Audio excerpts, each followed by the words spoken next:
Am I the meanest? Sure enough. Am I the prettiest? Sure enough. Am I the baddest mofo down around this town? Sure enough. But who am I? Sure enough. Who am I? Sure enough. I can't hear you. Sure enough. Sure enough. So good.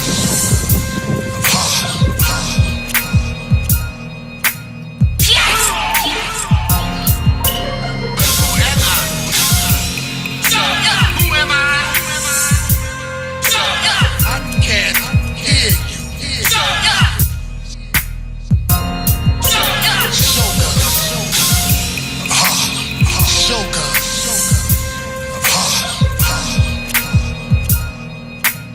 Yes. Am I the meanest? Sure enough. Am I the prettiest? Sure enough. Am I the baddest mofo down around this town? Sure enough. But who am I? Sure enough. Who am I? Sure enough. I can't hear you. Sure enough.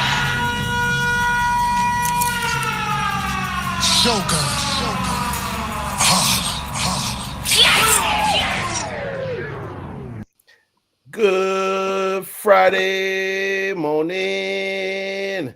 Y'all know what it is, man. Happy Friday.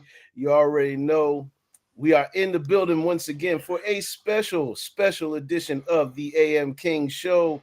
It is J-Pad, the Juggernaut, the Mellow Man, PDC, and everybody disappearing. Cook it, man. Get back here. Disappearing. Yeah, Cook It Man. In the That's not building. enough. And C is on assignment this morning, man. Brother said he gotta go get some tires together, so we're gonna let that brother go get his tires together. You know what I mean? But PDC in the building, LB in the building, and one of our special guests has already made it to the forefront. You know what I'm saying? Hey, yeah. Simply said, them niggas slid fast as What up? What up? Yeah, so, hey, Keely Sue in the building of grown folks. What's going on, brother? Hey. You already know what it is, What's man. good? What's good? Man, look, it's a first on the AM King Show, man. We are this is what we call real-time legends. You know what I'm saying? Real-time legends. That means because we still doing it in real time. You know what I'm saying? Today's edition, as y'all can see on the screen, is Grown Folks.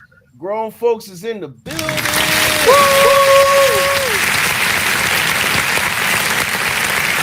Man, we so happy to have you here today, bro. Yeah, extremely excited and happy to have you here. Pleasure to be here. Thank you. Yeah, man, Akil Isoon, man, this is one of my inspirations, brother. You know what I'm saying? My good brothers, PDC, this LB. Believe it or not, Akil, all three of us, we are from Erie, Pennsylvania, man. And man, LB's still in Erie. Shout out Erie. I love Erie. Erie is beautiful. I remember being up at Prescott. Oh, yes. That shit was beautiful, man. Oh, yeah. That's one of Get some the good shining fishing gems. going on up there. Oh, yeah, man. That's why most people, when they see me moving around, I got a fisherman vest on. You know what I'm saying? That is just a reminder that we are fishermen. You know what I'm saying? And I adapt, the fishing principle to life and everything that I do. You know what I'm saying? Sometimes you got to sit out there for hours. You know what I'm saying? Cast the reel, hope to get a bite. You know what I mean? But sometimes, you throw you cast in and you catch a fish instantly. You know what I mean? Catch a fish instantly. But just to warm things up, though, Akil, if you don't mind, you know what I'm saying? On Fridays, we run a little bit of a quick little juggernaut mix. Quick little juggernaut mix. You know what I'm saying? We're just going to play a couple of beats to get warmed up this morning. Get it all warmed up and get us in effect. Yeah, we've been jumping out and jumping back in this morning. You know what I'm saying? There he is. He's back. Everybody's disappearing like Casper this morning. What up? We here. You know what I'm saying? I apologize if we have. Kicked me out.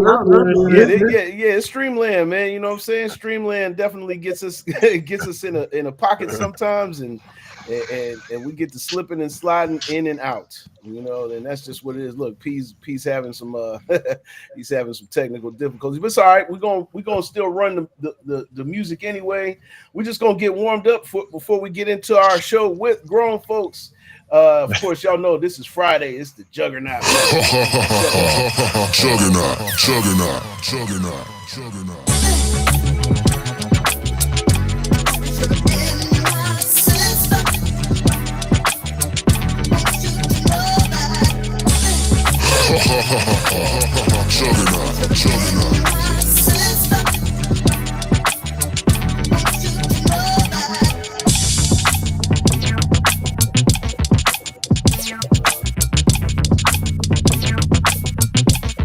We got grown folks in the building this morning, so you know I had to go back and take it back and get funky one time, grown folk style.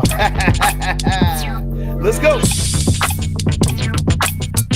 Oh yeah, old boy 100, Dre Dunlap, peace. Misery in the building, peace. You already know what it is. Hey.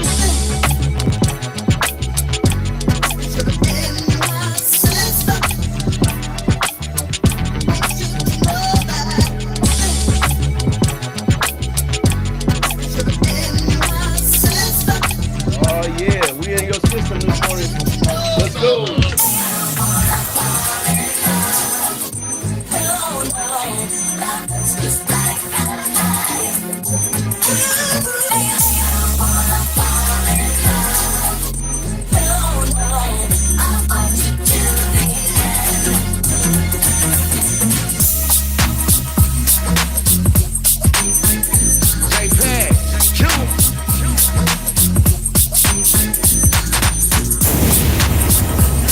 Oh yeah, we got grown folks in the building today. Old boy 100, what up, though? Hey. Yes, indeed.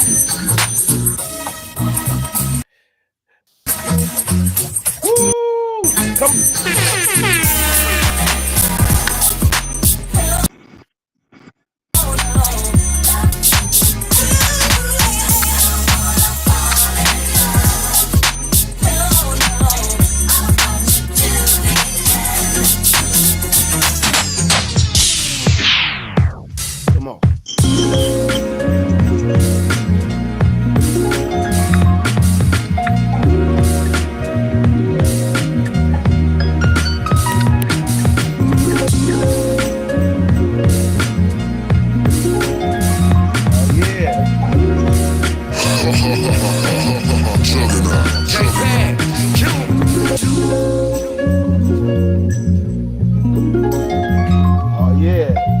Thank y'all for tuning in with us this morning. You know what I'm saying? Real-time legends in the building, grown folks. Keely soon. Stay with us. Hey.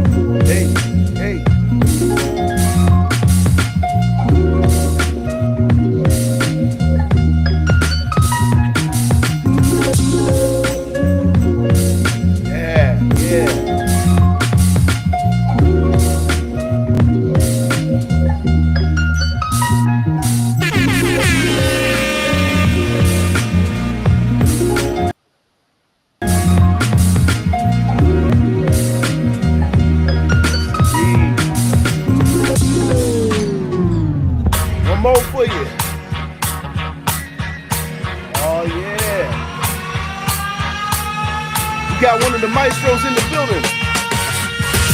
Come on.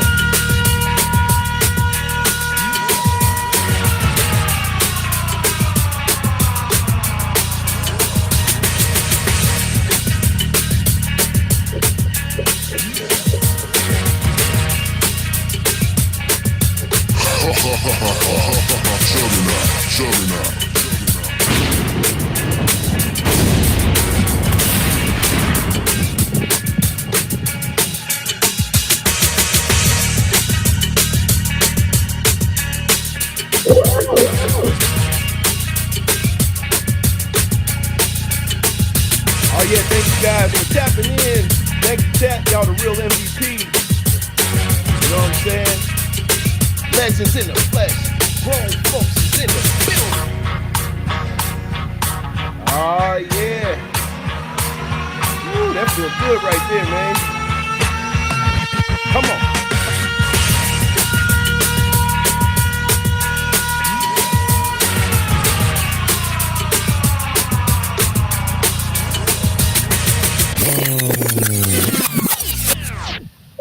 Oh, yeah. We just had to get a quick little warm up. Yes, indeed. Yes, indeed. We got my main man Achilles soon in the building with us. It's LB, the mellow man. You know what I'm saying? Old boy 100 checked in for a second. Steelers Nation, what's going on? What's going on? What's going on, man? But today, y'all, we got grown folks in the building. What up? What up? What up, Kill? How you doing, brother? Man, I'm doing so well, man. Woke up early this morning, get my salat, my prayers in, get my workout in, do some housework, put some new lights in the front of the house because Nice. my queen was going out of town. She's going out of town, so she had to, had to make sure she could see. So I put these new solar lights in front of the house. Grown up shit. Grown up shit. Grown man shit. Grown man shit. I know that's right, good brother. I know that's right. That's how we do it. That's how we do it. That's how we do it. Yes, indeed. And like I said, man, guys, I know Akil very well, and man, what a great brother this dude is. You know what I'm saying? Like, great brother. You know what I'm saying? Great man, Achilles soon. Musical genius. You know what I'm saying? Everybody be like, he's a genius. He's a musical genius up in his joint. You know what I'm saying? Akil has a very historical factor in the city of Pittsburgh. You know what I'm saying? Just from having a mural in real time, Akil, to just all the stuff. But me myself, I remember Bean. Because that's the first time I actually saw you play at the Shadow Lounge, and it was Bean. You know what I'm saying? If you could, real quick, you know what I'm saying? Just talk a little bit about. I know. We're only on for about an hour, but I definitely would like to get into some of your extensive magical history, brother. You know what I'm saying? And talk about the Bean days, man. Talk about the Bean Well, days, yeah, and talk man. I about mean, yeah. game. I guess I started doing music in like around 1986, 1987. Um, and I started out as like a dancer. And I was doing you know what I'm saying? You know what I'm saying? I was doing the hip hop dances, man. Like the robot was like my favorite dance as a little kid, man. And then I realized that like I was good at it. Like I was like good and people would pay me attention, and then I joined the 4-H club and I learned how to speak.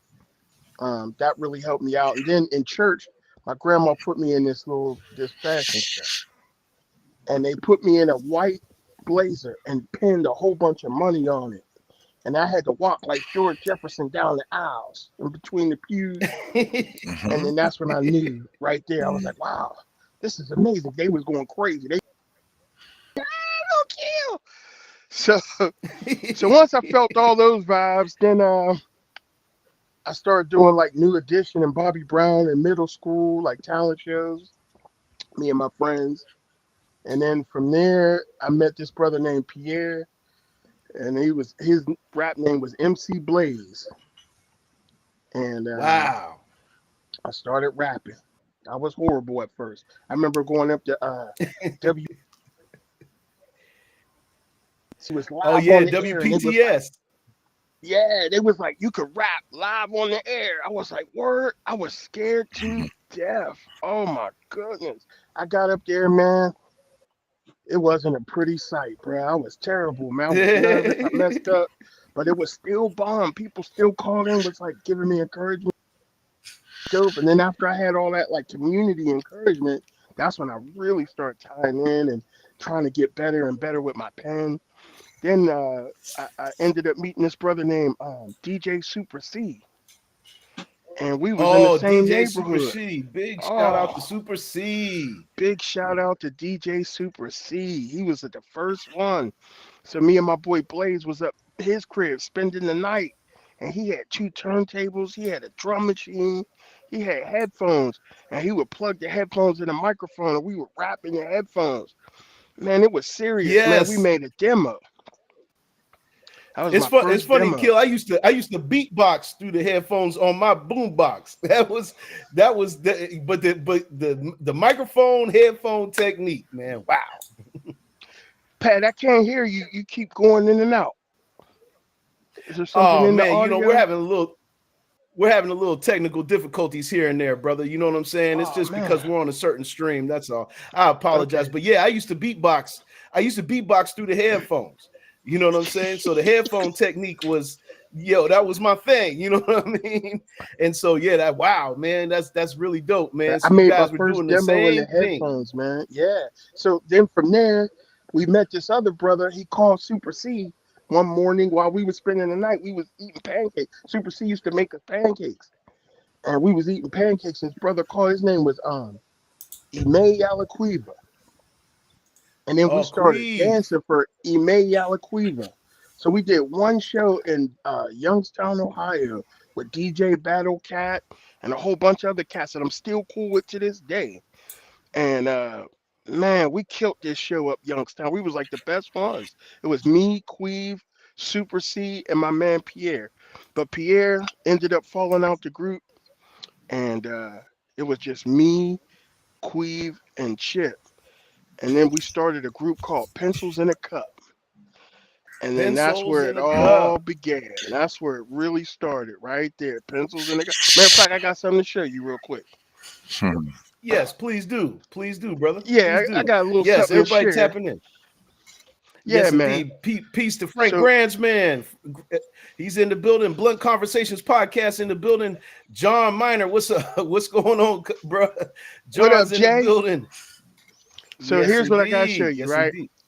So we started a Okay. group called Pencils in a Cup, and this was the very first logo of the group. Three pencils Wow, in a look cup. at that. I know, right? I still Man, got that's this from that's way back in dope. the late '80s. Yep. And it's in my Ooh. studio, and it reminds me where I come from.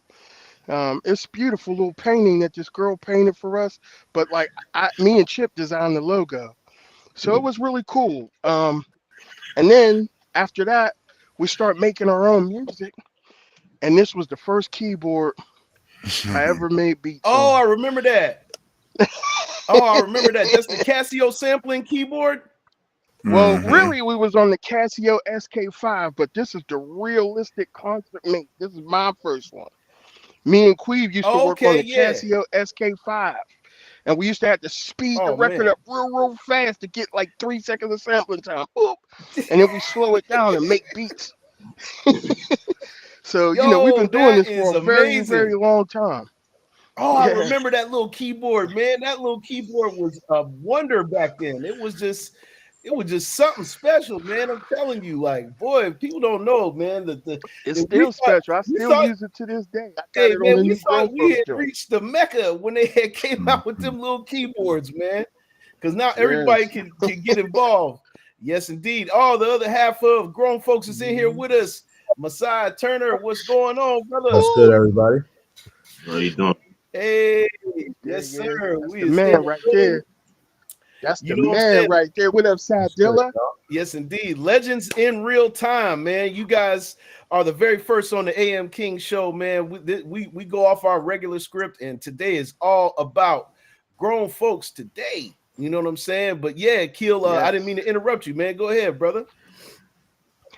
No, so after the Pencils in the Cup thing did its thing, um, then I started, I guess, doing a lot of shows, started hosting a lot of events. Um, at that time, I started like vending on Penn Avenue in East Liberty, and I turned that into kind of like a battle rap ground or a hip hop ground where people could come and rhyme and spend some time with me. And that became very, very popular in Pittsburgh in front of David Shoes in East Liberty. Oh man. And then after that, man, it just started to happen, man. Like I remember the Shadow Lounge first opened, and Queve was the doorman, and we was carrying in the first couches, and we was the first band to ever play in the Shadow Oh Lounge man. and play every Oh week. man. That was back when they used to have board games and non-alcoholic drinks. And as that evolved, we evolved into another group called Beam, and that was Mm. really great. And then after we did Beam, which was really cool, um, we started probably one of the best groups at the time, Formula 412. Oh yeah. And once we started Formula 412, Masai and I started really working out together, and we just started killing it. Oh And then man, after listen, that, Formula 412 was amazing. it When was I a tell y'all powerhouse, Formula man. 412 was just something that was so groundbreaking, you know what I'm saying? It was like I couldn't even compare it to Living Color, even though respect to Living Color, you know what I'm saying? Respect to Living Color, but this was another level because you had an MC in the forefront with that energy, and then the hip hop was just so infused in Formula 412. When you watch the show, when I watched the show, you know what I'm saying, I was always blown away by y'all set. Always blown Thank you, away by y'all set, man. Y'all set was thank you. fantastic. But the one that I remember the most was the one when y'all had the show on the boat with Busta With Busta Rhymes. Rhymes, yeah, You know what I'm woo, saying? Yeah, man. The one that y'all had to yeah. show with Busta Rhymes. Hey, man. Hey, fellas. PLB. Man, this show was out of sight. I mean, I ain't never seen nothing like that. Never seen nothing like that in my life. You know what I'm saying? Footage That available was for really. to see Thank that? you, man. Would you say, bro? Is there still footage to be able to see that? Yeah, somewhere in the archives, there's some footage of that for sure. Mm. Yeah. No doubt. That No was a doubt. that was a crazy night. I'll never forget it, man. So many little member berries. But just to wrap my little story up. So after we did Formula 412, we took some time and kind of started refocusing, and I really started getting into dialing in my production skills. I remember that time very distinctly because I was going through some hardships in my life personally, but like the music stayed constant. Like I continually worked on my music constantly, and nothing got in the way of me working on my music. And Sai was probably at one point the only one who really believed in me when everyone else was kind of using my talent. Because you know this, JPEG, like when you produce pretty decent, like people they just want you to do their beats, and they want you to do their beats for free, and they don't care about you or anything that you got going on or want to accomplish. They just worrying about themselves and their project. Yeah, man. And Yeah. that was old. I got tired of that, and Masai was like really trying to do something real. And being that I worked with him before, like we decided to um, start a group called an All Black Band, and that was like the beginnings. And then one day we was watching Black Dynamite, and the dude was like, Black "You Dynamite. need to shut the fuck up when grown folks is talking." And Ah, then once he said that, Masai was like, "We're gonna call our group Grown Folks." And at nice. first I was like, "Grown Folks." I was like, "What?" Like it's so different. I was like, I don't know. And then I was working with so many artists that was trying to cling on to being young and present like we was still in our 20s and 30s. And Masai was like, "Nope, we're gonna lean into being." And I started to think about. I was like, "Yep." And So then now, we just as you start can working on see, grown folks, and yes, indeed. As you can one see, album we're came in. out, and now we're about to release the second joint, and it's beautiful, man. Oh man, man. Well said, Akil, man. Thank you for telling us, briefly your story. You know what I'm saying? But as you guys can see on our screen here, you know what I'm saying? I actually went ahead and I joined. It says click here to join, but I already joined myself personally. You can join the community of supporters for grown folks if you go ahead and just we'll try to leave the link in the chat. You know what I'm saying? Either before or after the show, but we're gonna leave the link in there so that way you guys can stay tapped in. I want to give a shout out to my boy Sign Beats over in Germany checking in. You know what I'm saying? Munich in the building this morning. You know what I mean? Yeah, thank you, brother. Thank you. That's one talented brother right there, man. I wish you guys could get a chance to meet Sign. Hopefully, we have Sign come on the show one day. Blunt Conversations podcast.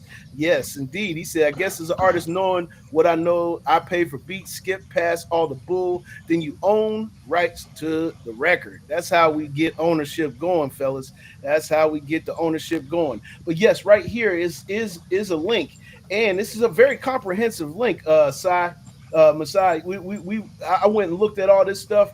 If y'all don't mind, I'm going to read a little bit into this bio, this brief bio. It says Grown Folks is a hip hop duo comprised of one formidable MC, Masai Turner, and one virtuistic producer, Akili Soon.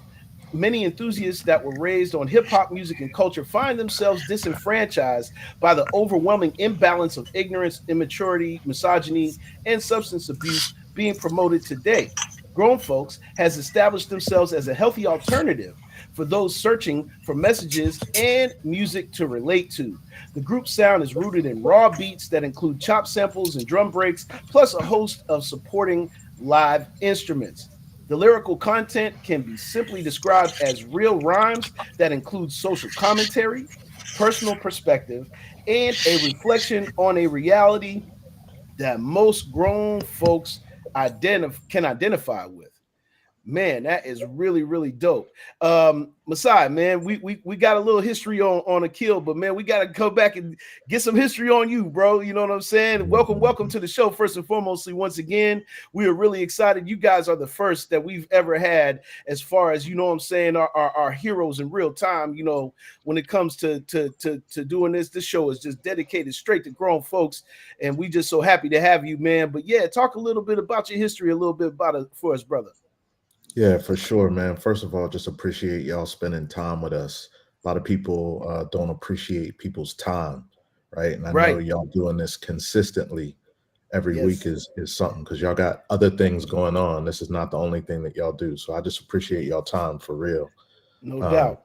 The second thing I say, man, is um, I hear people use this legends thing and heroes, man. We're just like y'all, man, for real. Like I gotta figure out what words to say on these rhymes. Akil gotta see what he's gonna do with these beats, and y'all know that that's a challenge. And just putting Always. together, producing a show, getting everybody there on time. So maybe when I'm dead, someone can call me a legend one time. But I'm just like y'all, man. I'm no different, man. I gotta figure out what I'm gonna say on this final rhyme on this album, and it's challenging. So legend that. You know what I'm saying? Like it's hard every time, right? So Yes. so I just wanted to say that, man. We all on the same level. I appreciate y'all spending time.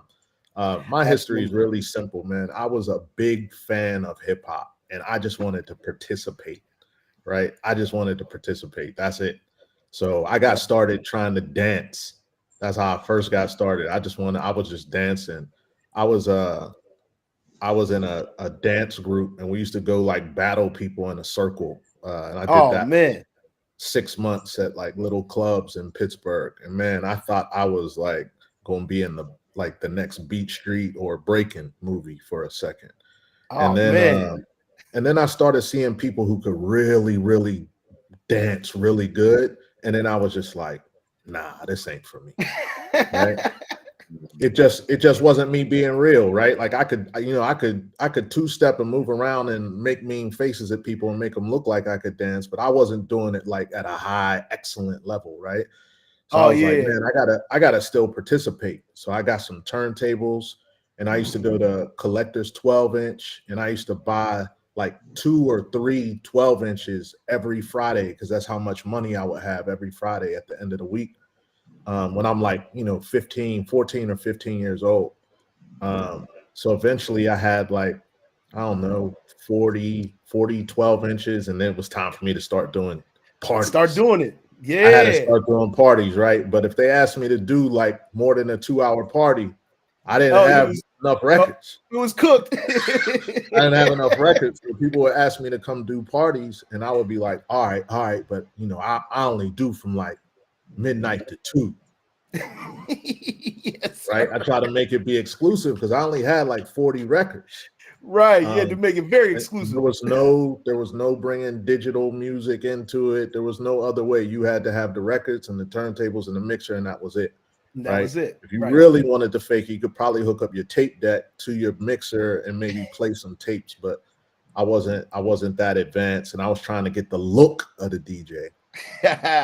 And I was dabbling in rhymes because I had instrumentals on those 12 inches. So I would, Oh I would get man. some 12 inches and I'll be like, man, I could probably, sound better on this beat than this person. And started getting competitive, but just like in my own little way. So eventually I ran into some really good DJs that had thousands of records and spent all of their time DJing. And I was just like, oh, I can't do this. This ain't for me. This ain't for you. Right? This ain't Right. for me. But I still wanted to participate. And I had been like letting people hear some of the rhymes that I had been doing over my instrumentals. And I was looking in people's eyes and seeing that it was connecting with the instrumentals. Like really the rhymes is what is the place that I needed to be.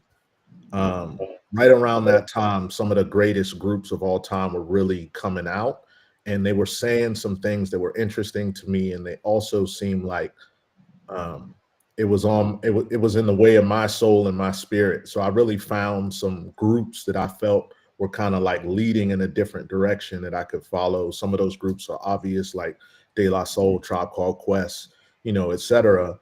And when I really started getting into those words, I felt like my vocabulary was on the same level as theirs was. I felt like some of the things I was saying were kind of similar to what theirs was. And I wasn't on a record label or anything, but I had some words that I thought were competitive. And when you're 16, you think you're better than everybody at everything anyway, right? So Right my on. ego was telling me I'm better than Q-Tip. This was a crazy thing to think, right? Right. But I thought it, right? And that's where it started from. And just from there, I just started to develop that. I was lucky enough to be at Taylor Alderdice High School, and for some reason, and y'all already know this, Yes, Taylor indeed. Alderdice High School had some crazy hip hop going on. Absolutely. Shout out to Taylor Alderdice. Yeah, so like the people who were older than me in the school at the time were Selecta, Nate the Fat, Nate the Fat, Oab, Selecta. Abdul. So these are the guys that were like, doing hip hop at a higher level, and kind of honing their craft at the same time. So I had like some good examples of people who were just doing hip hop at that level. Some of the people that were going to school with me at the same time too, we just decided to make a group called Strict Flow. And at the time we just said, fuck it, we're gonna make our own songs. We were going down to PTS every Friday, and Black Steel at the time had a show on Friday afternoon or Friday evening. And he would let us, like, if we sat around for a long enough, actually before the show, he would just like be coasting beats and we would just rhyme, and then we would do like little battles down there before the show. And then he had like a segment in the show where he would let us rhyme. So that like created some rigor around where I had to have a new rhyme in case I got the opportunity to be on the radio every Friday, or I got an opportunity to battle someone. So that's kind of where that came from. So we did Strict Flow for a very long time. We got some opportunities, to put out some records internationally. Signed a couple of record deals and did some great things. But as you kind of mature from like a teenager, young adult into being a parent, being having your own ideas, we decided to go in a separate direction. At the same time, we had created something called Authentic Recordings, which was kind of of a progression, and we created Authentic Labs. And Authentic Labs was a place we were trying to create for people like us who are independent in Pittsburgh to come record. And Authentic Labs started being a place where people were trying to get the same level of quality and professionalism around that. And that eventually became ID Labs. So man, one quick second. Yeah. Hey, yo, you guys just heard some really dope historical Pittsburgh shit right there, man. Like, even I just learned something. You know what I'm saying? Authentic Labs. transforming into ID Labs, which is the iconic ID Labs here in Pittsburgh, Pennsylvania. For those who don't know, Wiz, Mac Miller, the government, anybody that used to go through there and really, really make a name for themselves in the city of Pittsburgh, that was a part of it, man. Messiah, man, I didn't know that that's what it was, man. That is so dope. Yeah, and some of that is just because I've never said that before. Right. The other part of that is Dan and I still have a really strong relationship, and we're not people who talk a lot, right? We just like to lead with our results. You know what I Yeah. mean? I'm trying to break that mold, and not be so mysterious and secretive about my history. But just to be clear, like uh, Dan made a pivot at that point and turned, a creative idea into a real hub and business. Yes, he did. And it was his work along with his crew that took that from, our original idea of like, how do we stop paying these terrible studios to fuck up our songs? Right. To like, how do I create this hub for, to make something incredible, Um, Absolutely. so, all respect due to him. He's an amazing musician and obviously organizer for sure. And I'm just really proud of my small part in that. Absolutely. Um, Now, when getting the that started. studio first, real quick question, Yeah, because now I'm curious. I mean, yeah, yeah, the very first studio that Authentic Labs slash ID Labs had, yeah. was it the one in Lawrenceville? Was that where you guys really No, got your hell start? no, Oh, no, okay, okay.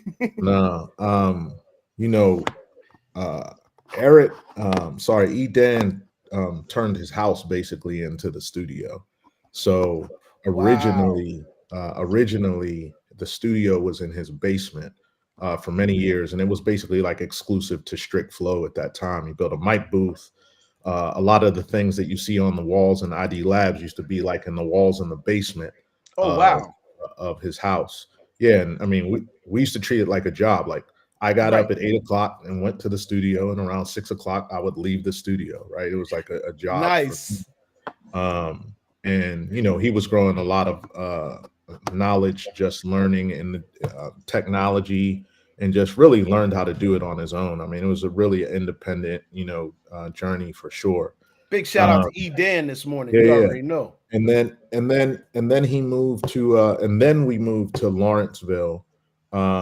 And my goal was to continue to grow as an artist and kind of take things in a more singular direction. And I think his goal was to transition more to a business person and run a professional studio. And I think that was pretty much the split there that made sense. And the rest is history, and I'll let him tell that story. But I saw the beginnings of something really great there, and it's great to see that it still exists. 25, almost 30 years later.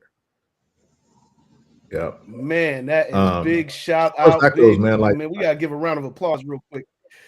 I'm sorry. We gotta give a big round of applause for that.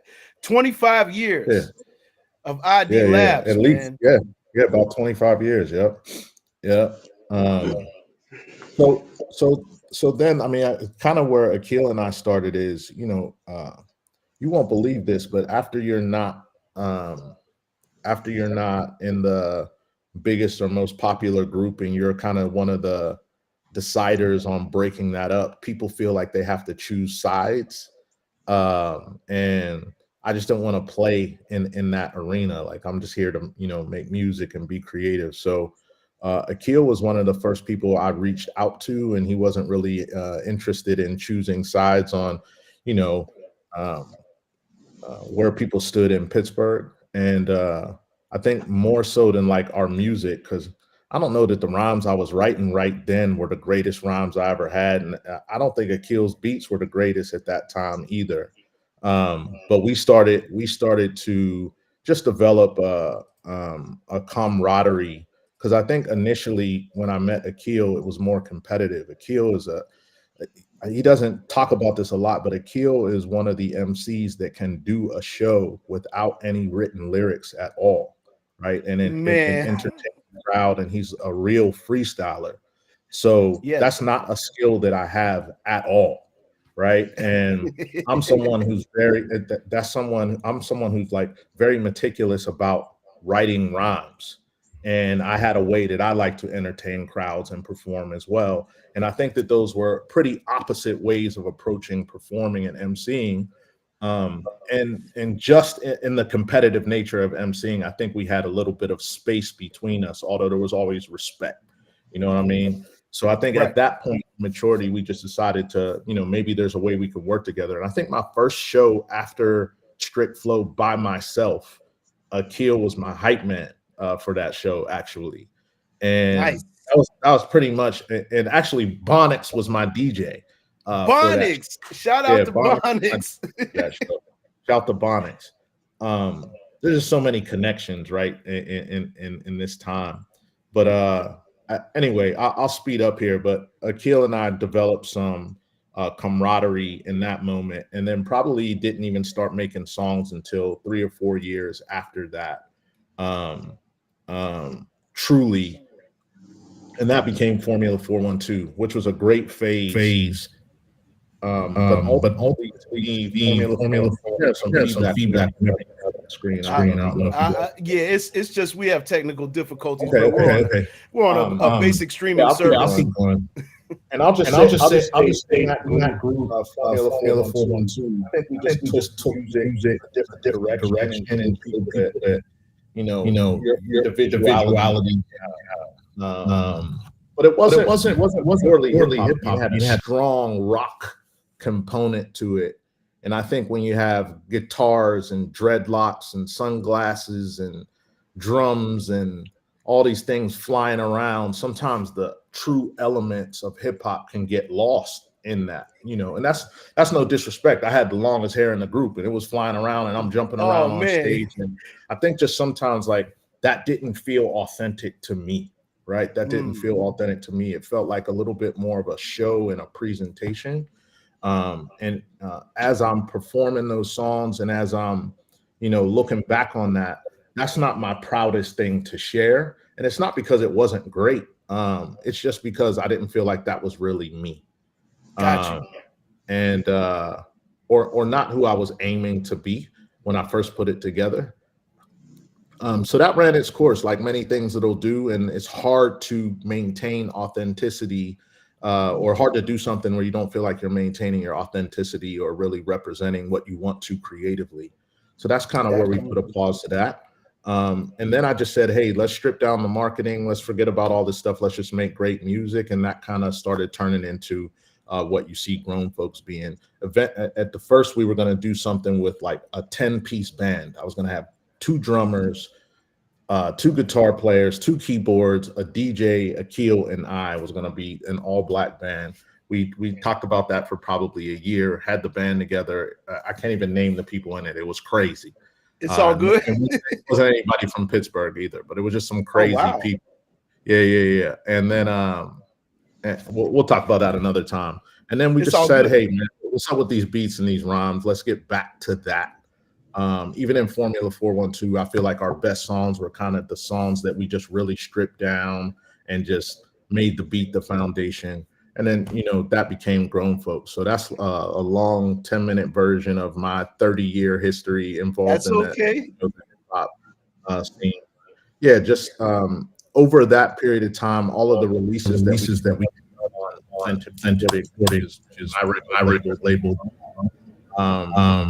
pushing this independent button for, since the beginning, really. Had a couple of bad record deals at the beginning of my career, and they really didn't show me anything that I couldn't do on my own. So it's always been kind of like a DIY, figure it out, and try to transition with the technology and the environment that's out there. And that's what we're doing right now.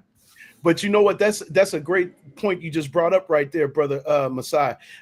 You were able to see it from a perspective where you could actually take the knowledge that you were learning, and really, apply it to your independent move. You know what I'm saying? Like, because infrastructure is something that we know very well in the city of Pittsburgh that has it's a slippery slope when it comes to infrastructure in hip hop. You know what I'm saying? Can I say something controversial? Sure. Feel free. The infrastructure is in Pittsburgh if brothers will work together. Period. Well said. That's it. Well said. Well said. Do you know what it was like when Biggie came out in Brooklyn? Oh People got man, behind that. You know what yes I'm they saying? did People got behind that. all the way. Do you know what it was like when Kendrick dropped Not Like Us? People got behind that, Right. right? What would the pop out look like in Pittsburgh? Ooh man, Would people come? man, I would don't they? know. Would they come? I don't know. I Yeah, don't know. I don't know. You know what I'm I don't saying? know either. So the infrastructure is there. I'm telling you, we got some of the illest video companies in the world in Pittsburgh. We got some of Absolutely. the best DJs in the, I'm telling you, in the world in Pittsburgh, and have for a very long time. Party DJs, battle DJs, all of that's been there. We got some of the best MCs in the world in Pittsburgh. That's a Seriously. fact. If brothers got together and just said, let's work it out, we would have the infrastructure. JPad, how many things you could do behind that computer? A lot. How many things? They see you as a beat maker. How many things Yes. can you do behind that computer? Well, I'm a multimedia specialist. Come on, you know man. what I'm saying? Come on, Yes, man. We could talk about that for a half hour. Oh, So this is okay, a man. myth. This is a Right. myth. There is nothing that I don't know about the record industry. I'm telling you. So when people say they don't have the information, I have the information. I've been in the rooms. You know how many brothers reach out to me? Very few. Oh, I was about to say zero. And here's what I'm going to say. They don't want the information if they don't reach out to the people that have it. You know how I got the information? I reached out to the people that had it. Right. So I kicked in the door and got into those rooms. We have to quit telling this story that we don't have the infrastructure. We have to quit telling the story that we don't have the talent. We got to quit telling the story that we don't have the money. You know how much crap money was in Pittsburgh? Woo, man. You know how much Lord. money we could have used, right? Oh yeah, when I was Those doing the didn't use mobile it. studio, Masai, when I was doing the mobile studio, I saw it. Trust me, I seen it all. Other people in other cities took that money and leveraged it to be something else, and now we call them moguls. That's just the truth. You know what I'm saying? So some of these self-fulfilling prophecies and stories that we tell ourselves about what we don't have is crazy. Pittsburgh is built on what we don't have. You know what I'm saying? Hip hop is built on what we don't have. So if I could tell anybody, you have everything you need except the effort and the courage. And that has to come from you. Everything else that you need is already there. When we started making hip hop, if I had a laptop where I could record everything myself, you know what my catalog would look like? When I first started, be crazy. I had to record it in tapes. What are we talking about? Yeah, man. I don't have what I need. You have everything you need. True. You have Very everything true. you need. So it took me a while to realize that myself. Yeah, it took me a while to figure that out myself, but I completely agree with you, Masai. You know what I'm saying? Yeah. I think that we do have everything that we need. I even pushed with the organization recently to have what I call a sign-up day. You know what I'm saying? Where at least at the very basics, we can all get on the same page with our PRO. You know what I'm saying? And I want to make that I'm going to make that a reality. We're going to have a sign-up day and start there. You know what I'm saying? But you're absolutely right. You know what I'm saying? If people would just break down that superficial wall and just start asking questions and tap into the people that really have the knowledge and the understanding and the expertise, I think we really would be much further down the road. And I agree with you. You know what I'm saying? I apologize for even, saying infrastructure, because to be honest with you, it's here. You're right. It is here. Yeah, what don't you have is my question when people say, well, what don't you have? Do you not have a mic? Kill got 30 of them. He'll lend you one. You know what I'm saying? If it's really you and you're an MC and you are not putting out music because you simply don't have the hardware, holla, we got you. Right? If it's, hey, I don't have distribution, I don't know how to get my song on Spotify or Instagram, call me. I'll tell you how to do it for free today. What's your excuse tomorrow? You know what I'm saying? So this new song that we got out is just from the most uncle position I can do it. It's just saying, just shut up and get to work. Whatever that thing is that think is in your way, Just go do it. Right? Life is super simple. If you want to be an MC, go get you a beat off the internet and rhyme over it, right? And then Correct. send it to some people and ask each one of those people to text it to somebody. And then you got 10 people that are listening to your music. You ever go on Spotify and see somebody with like 6 streams? That's more than they got on Spotify. Oh man. Like, let's go. Man. If you really want to Man. do it. But I think it's a game, and I think it's kind of like a mental illness and psychosis Yeah. that people want to pretend that something's holding them back from doing something. And maybe there's something holding you back from being like a major star in the industry. Maybe you need a couple cheat codes for that. But you got to get started. Like, what's your catalog? Absolutely. You've been rhyming for 20 years. What's your catalog look like? And when I Right. started to ask myself some of those questions, that's what gave me a new energy and battery in my back.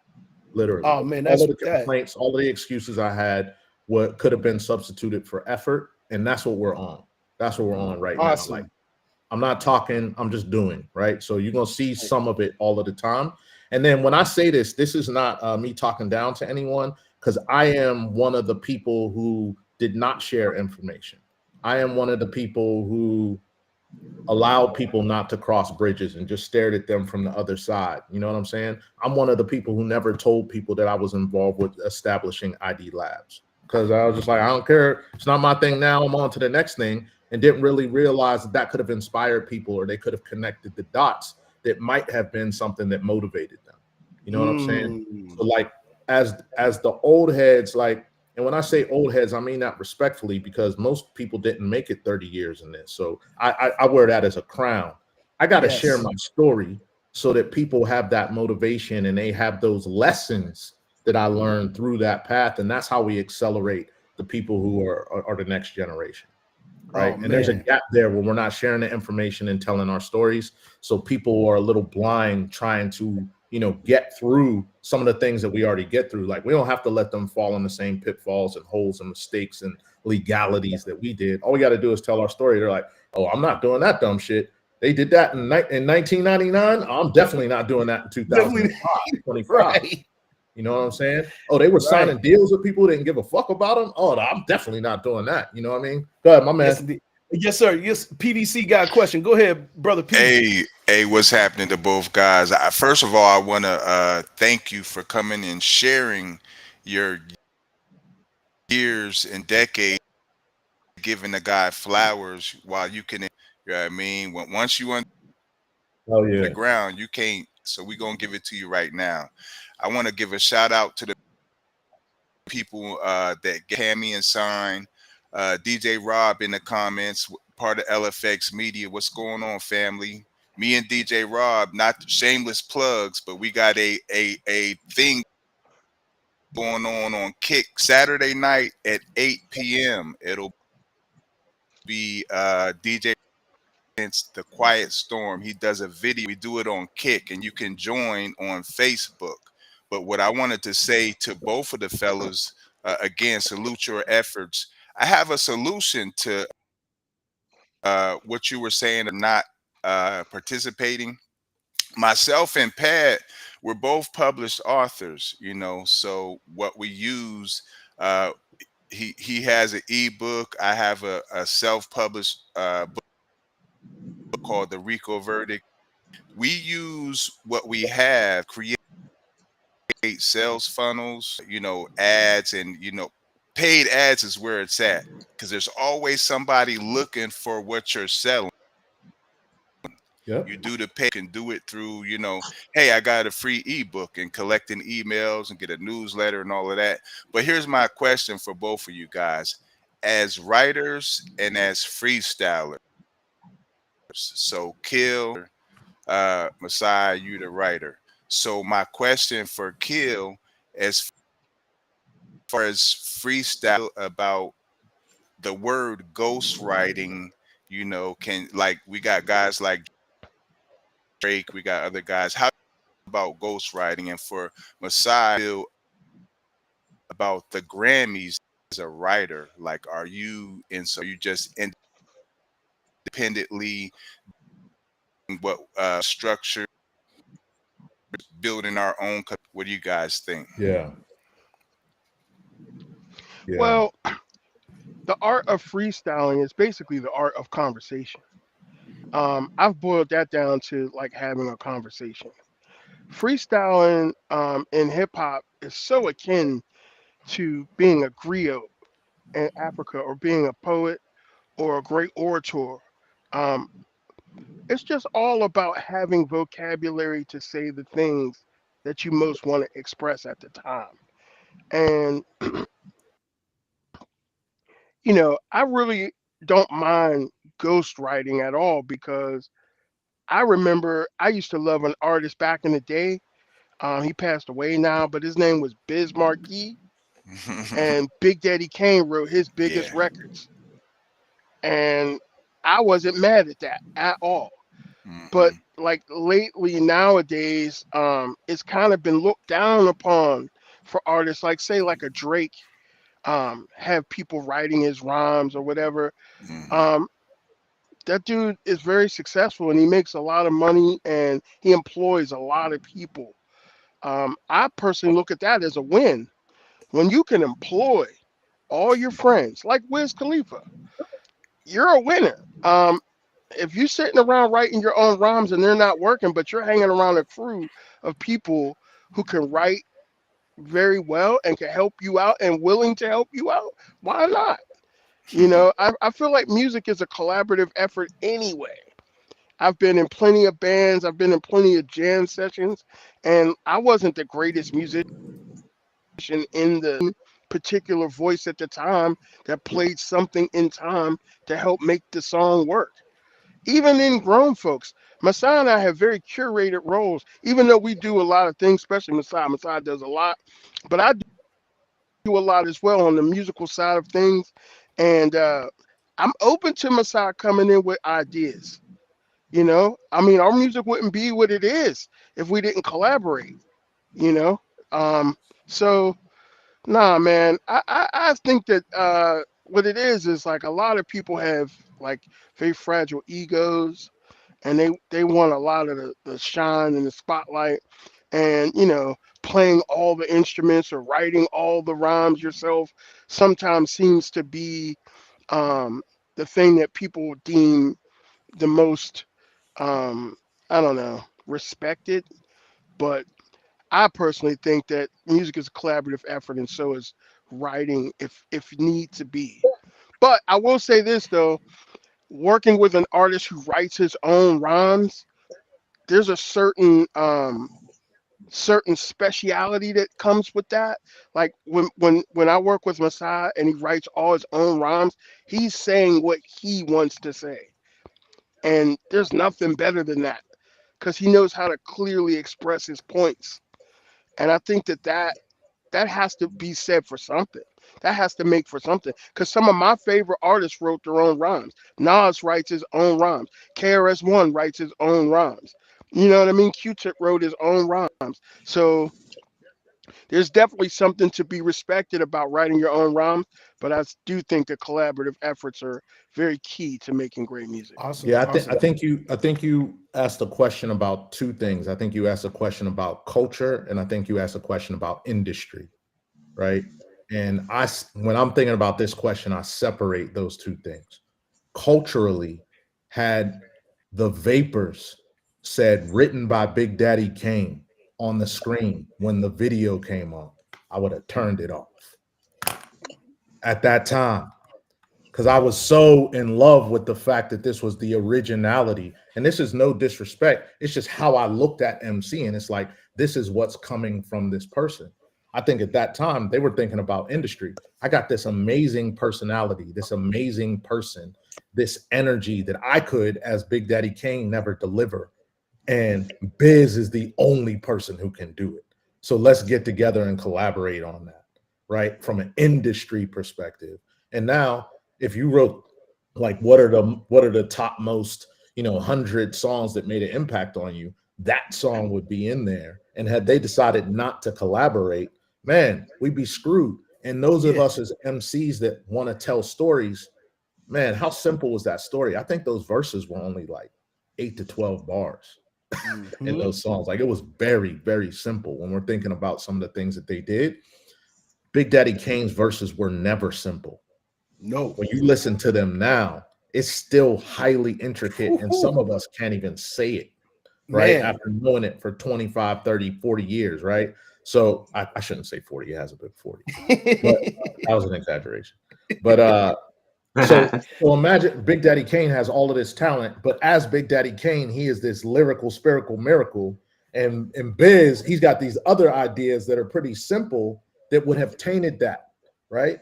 So I love the fact that he was able to deliver that and they were able to work together with personality. But just as an MC, if you don't write your rhymes, please don't call yourself that. That's all I'm asking, Well right? said. If you're a recording artist, if you're a And I agree with recording that. I artist agree with that. and you want to tour arenas, you better have a team.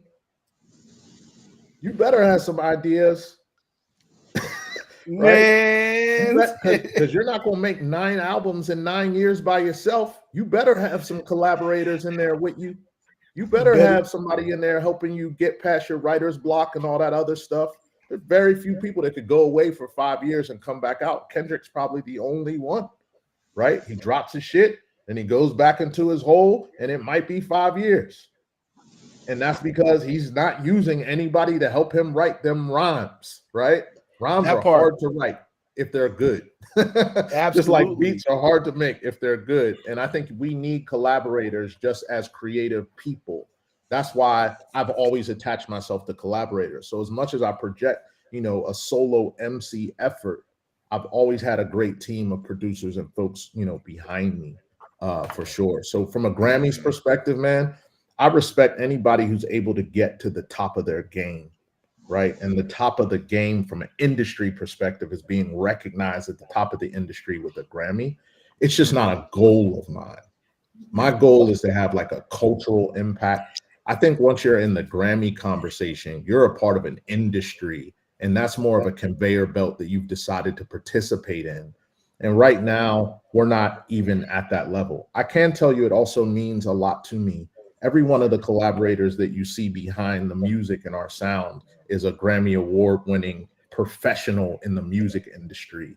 So if Mhm. you look up Neil H. Pogue, or if you look up L10 mixed it, or if you look up Ali mixed by Ali, or if you look up Mike Posey, or if you look up any of the people who are mixing our music, they all have Grammys. And I'm not picking them because they have Grammys. I'm picking them because they're the best, Right. right? And that's why they're mixing our songs. Mhm. So I kind of work in a duality. Like Mhm. I'm an MC. Don't tell me what to rhyme, but I can tell you like I've been in the studio and like people will say things that I interpret as ideas that they're trying to encourage me with. And I'm not too proud to take someone's idea and switch a there to a they are.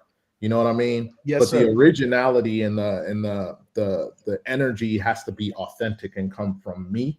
And I want people to get more of my personality and more of my thoughts through those rhymes. I can also tell you a lot of my rhymes come from conversations that I'm having with people who are close to me. Some of the things that Akil and I talk about directly become rhymes in the studio, right? That's awesome. So even any MC claiming that it's all coming Yep. from them is like full of shit too, because a lot of the conversations that you have or the slick shit that one of your friends says becomes a rhyme that you remix into a bar. You know what I mean? The last thing I'll say about all of this, yeah, yeah. Hold on, Messiah. I got to cut you off real quick on real quick. So Messiah and I released a documentary called Independent documentary. It's a documentary film on our creative process. If you watch that documentary, there's a part where we're in the studio breaking down. Messiah just recorded some lyrics to a record that we have actually called Independent, and he's like literally Mhm. saying rhymes that we talked about like a couple of days before to see our reactions to it, and that's how authentic this process really is. And I think that that's something to be noted because um, a lot of people want to know what to write about. That's usually where a lot of my students get writer's block. And writing could come from conversations, and Messiah clearly proves that in our songs. and most of our songs are basically from watching movies, having conversations, being around different environments. It's incredible watching it come to fruition. And that's Yeah, also no, part of it too, no, because you guys travel a lot. You know what I'm saying?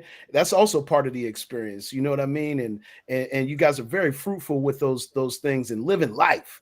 You know what I'm saying? That's one thing I noticed about you guys is that you guys really do live life and really do take life's experiences in, and then it transforms into the music, which is super dope. I didn't mean to cut into you, Masai. Go no, ahead, no, brother. no. It's all good, man. This is how it would happen if we were all sitting in the same room. So what I would say is, if you're in California in a rental house and you wake up and you hear the ocean coming through your window, I guarantee you them rhymes are going to be a little bit different that day, right? Wow. So there's that. And it's the same if you're in Hazelwood by the river and it's snowing, your rhymes going to be a little bit different that A day, little and that's how different. we get those regional sounds. So traveling around and experiencing different cultures, different scenes, different sets will expand your ability to deliver. But one more thing I wanted to say just about the creativity and the MC thing. I used to think that I was creating all of this stuff internally, right? I'm coming up with all of these ideas myself. Look how great I am. Look at what I'm doing. Now I just see myself as kind of a conduit for ideas that are out there. You know what I mean? And that's why people will say, "Oh, he wrote the same." People will say one guy bit another guy's rhymes, or somebody else stole somebody else's this. I think it's less of that. I think it's more just there's creative energy out there, and it's how good are you at turning that energy into something tangible and then putting it out, Yes. right? And if Yes. not, somebody else is going to grab that idea for sure. Yeah. You know? PVC. Yeah. Yeah, Masai, the reason that I am a question to you as a writer is Yeah. because I think as a society, you know how you, oh, if I seen lyrics were written by someone else, then I would be turned off. Now, us in society that actually watched it, what they won the Grammy, way that they're the best in that category. Da, da, da, da. Yeah. As a self-published author, certain things that like I can attest to what you were saying. We do writing. We're in the woods, we're wherever, and that Yeah. flows through us as a Grammy board, as a person, as a producer, as a writer. You can be on a Grammy board and work your way up to a voting member, because Yeah. the people that are making the decisions are 7 years old and they have Yeah. no idea what's going to talk about the Grammys and try to encourage writers, producers, everyone in the industry a membership to the Grammy board. And wait, that's why I was just Yeah. mentioning that to No, that's great. That's great. And that's a good way to participate as a professional, right? And as someone who's taking serious what you're doing. And I think so many of us just the information is there, right? That information sounds like something brand new, but you got that information from somewhere. The information's there. And I think sometimes we put a ceiling on ourselves by saying, "Oh, I don't have the information," right? Or I couldn't become that. And it's those of us that are just willing to get the information and see, like, oh, these people who I thought were so, highly esteemed were just like me 4 years ago before they got the information. So I totally agree. If that's something that you want to participate from an industry perspective, I know some people who vote, obviously know some people who want one or two of those things.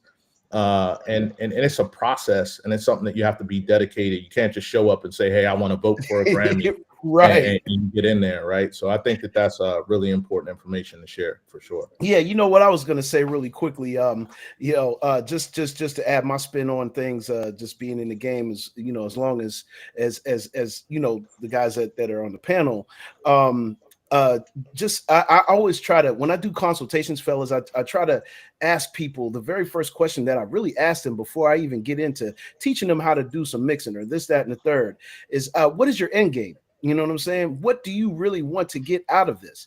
You know, and I think that's a question that gets, you know, kind of like skipped over a little bit sometimes, because Yeah. I think it would help people identify and structure themselves up a lot better if they knew what the end game was. What are they trying to get out of it? Are you trying to, you know, make a farm?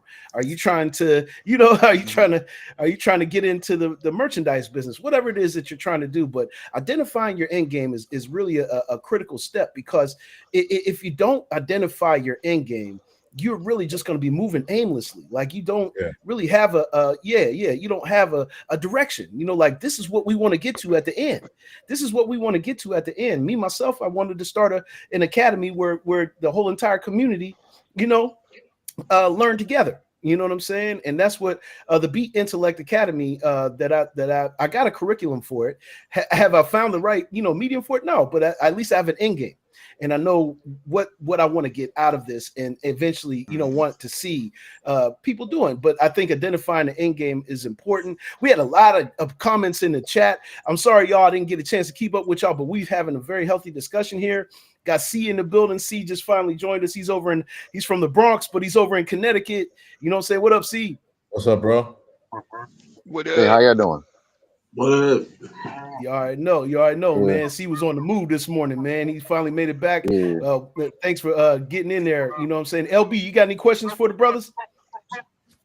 No, I'm just gonna say I appreciate you guys because I heard your music already. Because I talked to a kid on that video chat that one day. Remember that with the Yeah. guy. So yeah, I appreciate you guys, man. Give y'all your flowers right now because I love what y'all doing. You talking Just about keep up. paparazzi. Yeah, yeah, that's what it was. Yeah, keep up the good work and let everybody know what's going on and open the doors and let everybody figure out how to get in. Yes, sir. Yep. No, C, Thank you you. got any questions for grown folks today? Uh, I well, I since I really wasn't here to ask this, how was it working with Raheem Devon? Yeah. So first of all, I talked to Raheem yesterday, and this is an example, right? Raheem reposted our video yesterday on his platform, and this brother's on tour nationwide all the time. He's performing at Essence Festival, right? But brothers from my city, you know what I'm saying? Like we gotta work this out, right? And all of us gotta participate it, right? But this is you know what I'm saying? This is a brother that's been doing it at a high level, this, you know, going really far in what he's done. This is a friend of ours, and that's what I say. The relationships, you know, I think we mistake proximity for a relationship, right? My relationship with Raheem means that I can pick up the phone and call him and talk about something, and he'll share his honest opinion. Or if he's in town or I'm where he's at, we'll link up. You know what I mean? And Yeah, that turns into something incredible creatively because there's trust, right? So to answer your question, um, we went to DC. Akil and I drove to DC one day to record Magic. And sometimes when I'm collaborating with people, I want to uh, create with them. So we actually, I wrote that rhyme while I was driving, or I wrote that song while I was driving to DC. Akil is my witness. And then we got Yes. tired at some point and like went to sleep in a parking lot on the way. And I wrote the rest of it when we woke up. Um, but Raheem had recorded a bridge before we went into the studio. He had a show or something in DC, and we were recording a little bit outside of DC in Maryland. And we got to the studio before he did, and I had an idea and kind of switched his chorus into the hook that we hear now. And when Raheem came in, this is in our documentary, by the way. So if you really want to see all of this happening, it's in the documentary that's on YouTube. Um, but when Raheem came in, you could kind of see his face. He's like, "This ain't what I recorded." But because there's a little bit of a relationship there, and we spent some time, he listened to it and was like, "Oh, okay, I see where you're going. I can fix it up." That's literally what he said. From there, the rest is magic. This brother in the booth has taught me so much, right? And as a professional recording artist, me sitting there watching him was like a sensei in the booth. And you wouldn't think that about an R&B artist to an MC. Right. But the relationship that he has with his engineer, right, is how they get those recordings to where they are. And it's an intense experience. And we have a little clip of him recording in the studio, but I would just say that's another one of those things. The relationship with the professionals that you work with equals a high level of creativity, right? If you don't have a relationship and you're just I sending somebody agree. 5 Gs to do a verse on your song, it's gonna sound like that. You know what I mean? But the time that I had Facts. spent with him, I mean, we've hung out multiple times. We have a really close friend, mutual friend, which is how I have the relationship with him, and that's what Wes Felton. That's one of my great friends, and he is super close with Raheem, and they're in a group called Crossroads together. And hanging out with them, hearing their album that they did with Ninth Wonder and Rhapsody and all these other people Woo, inspired Mm, me man. to want to raise my level of mm. recording to a different level.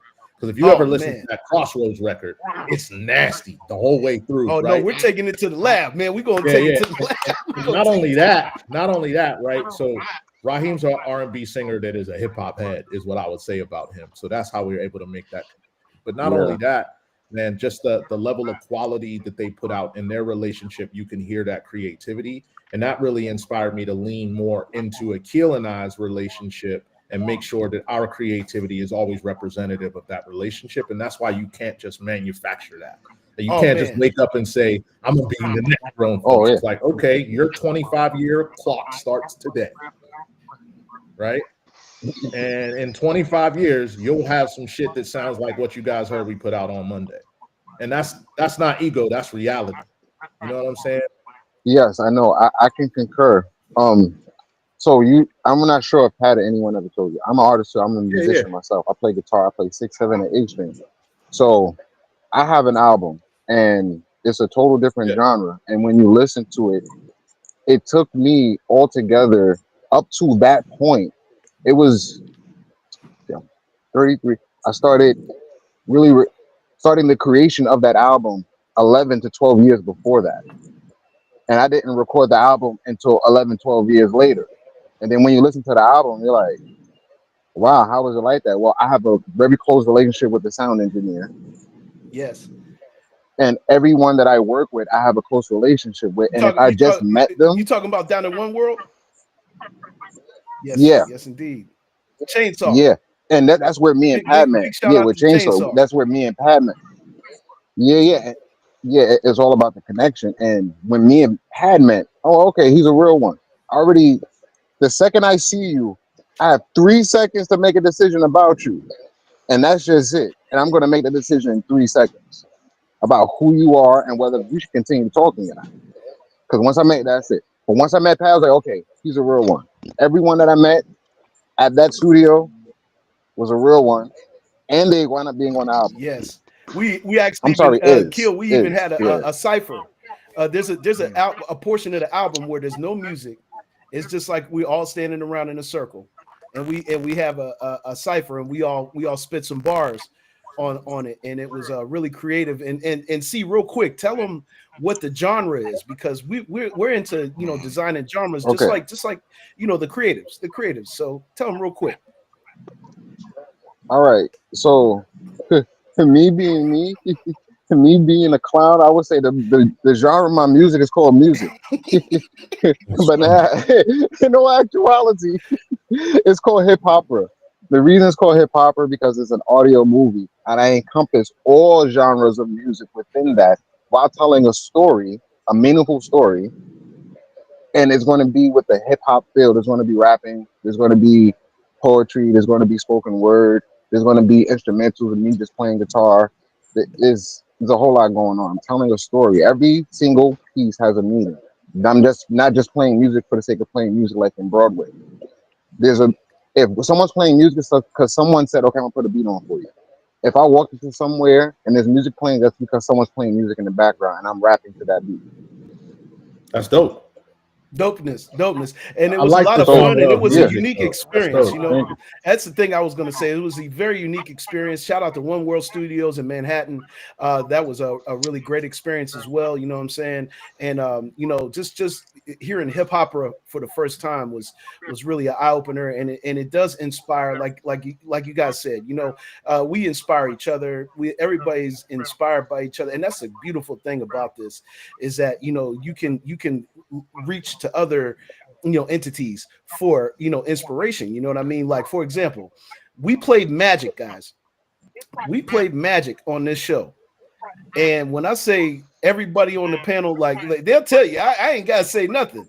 I ain't gotta say nothing. L was like, P was like, C was like, you know what I'm saying? When we saw the video with Raheem and man, that's just a favorite of the show already. You know what I'm saying? I know I could play that song anytime on this show, and everybody's gonna get inspired by it.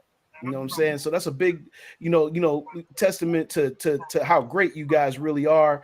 I'm a shameless plugger myself, you know what I'm saying? And I want to make sure that cats know that we got some great musicians and artists in this building today. You know what I'm saying? That's why we had to Thank you. have y'all come on and be our very first, because to me, when I look at Pittsburgh hip hop, if you ain't saying grown folks, you need to get the fuck out of here. You know what I'm saying? Yeah, No, but that's just and that will be on some album at some point for sure. So I'm taking that, and your loyal just have to deal with it behind the scenes. But Oh but shit! but what I say to that is, Clip, clip it, ladies. yeah, yeah, your point. Thank you for the credit on Magic. It was really a collaborative effort and really worked out well. We're actually going to do a podcast where we talk through each one of the songs on each one of our albums, so Oh, we can that's tell a awesome. little bit more of these stories. And because the stories are important, and that's why I'm here today. I'm not here to promote my new single. I'm here to be part of this ecosystem and sharing Not, ideas. Yeah, yeah. I'm not good at it. I need J Pad to say shit like he just said. I've never been good at those types of things, man. Um, but what I was going to say is that is our responsibility. Don't think that I'm leaning on my history to try to get some title in Pittsburgh as the top group or Right. whatever, or independent hip hop or boom bap. My history doesn't mean a lot. What means something is what's happening in the present. And for everyone who's doing what we're doing, I'm telling you that we have something special, is what I would say. And we're going to continue to um, amplify that so that people can appreciate that in a different way. There should be some credit given to just being alive and out here and still doing it. But I think we have to earn our respect every day through what we put out, and how we behave in this environment. So I love telling these stories about, the things that we've done and who we've collaborated with. But it's like, what's your last beat sound like? You know what I mean? And Yeah, what's your last rhyme sounding like? Are you on the way up, or are you, leaning on your history? man, salute. that was Right. well said. Well Salute. said. Well said. Man, what a great show. I know our chat definitely has loved this. You know what I'm saying? I was looking for the new single. Is there a video out for it? Nope. Not yet. Not yet. Okay. Not So yet. can I Well, talk a little bit about this? This is gonna sound sure. crazy. Give me three Sure. minutes. The song Sure. is not available on Spotify. The song is not available on Apple Music. And then you say, well, why, Masai? Why would you not put it out on Apple Music or Spotify? And I'm saying to you, if you went to Starbucks this morning and pulled up into the drive-through and said, hey, I have a membership, give me a free mocha cappuccino, they look at you like you were crazy, right? Because if they did that, then that would devalue their product, right? So our music has value. I got Daru Jones, who I believe to be the greatest drummer in hip hop, Mm. on this song. We're in LA at the best studio for recording our music that I think we can use in LA, which is Paramount Music. I got DJ Kubert scratching on this song. Ooh. We're together in the studio with DJ Kubert scratching Two-time on this song. DMC I championship. think he's the best scratch DJ in the world, right? Yes. Yo, I, talk your shit. please allow me. I got Neil Pogue mixing this song, who I Mm. believe to be the best mix engineer of all time. Go Peace. listen to Outkast. Earth, Wind, and Go Fire, go listen Outkast, to Tyler the go Creator. I listen was to just saying. Tyler the Creator. I gave you Outkast and Tyler the Creator, two of the biggest artists of all time, and the only two hip hop artists Earth, Wind, and Fire, though. earned Earth, Wind, and album of the Fire. year, right? So I'm gonna just that's the best mix engineer. I got Mike Bosey on the mastering. Who, if you don't know who it is, when I see you, I'm gonna punch you in your face. And then I got Achilles Dr. Swing. Dre, Got Kendrick Achilles Lamar, Swing Star Wars of Episode 20 1. years producing this music. And then I even put Masai Turner in the booth. You know what I'm saying? That's the product. So putting all of that together, and by the way, you guys will see more of this as we continue to release, but all of these people were in the room together, right? This is not send the stems over the internet. We had the creativity in the room together, and we made what I believe to be a timeless product, right? A timeless product. And that has value. I don't know what the value is, but it has some value, and it's definitely not 0.03 cents, right? It's Right. definitely not. So what we're doing But is letting people know that go that ahead, go music ahead. is out there. And if you would like to support it, it takes 2 clicks. 2 clicks. You go to grownfolks.com, you click shop, and then you can select the music, or you can go to our Instagram profile and there's a button that'll take you. It says buy. This is a crazy theory, but buy get to work. Imagine that. Buy get to work because it has Oh value, man. right? And I don't give a fuck how many streams we get. I got millions of streams on the internet. Guess how much value that has for me? Nothing. Mm. I think I spent that check on sneakers. You know what I'm saying? That doesn't mean anything.